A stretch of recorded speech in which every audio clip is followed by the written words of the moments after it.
How to use pens with Cricut Maker. Step 1. Click on text in the Cricut Design Space app.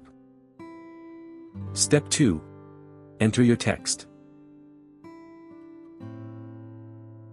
Step 3. Go to Line Type and select Draw.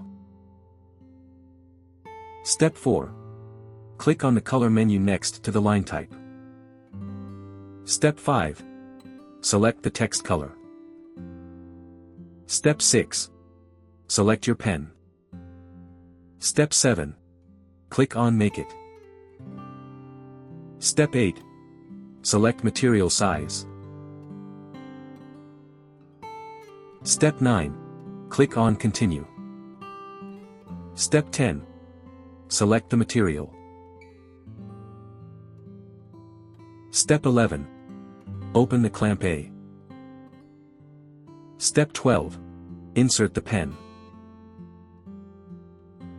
Step 13. Insert material on the cutting mat. Step 14. Upload the cutting mat in the machine. Step 15. Change the pen when the machine asks. For more such help and information, visit us at www.manimaker.com or call us at +1 786 866 5932 +44 020 3983 0480.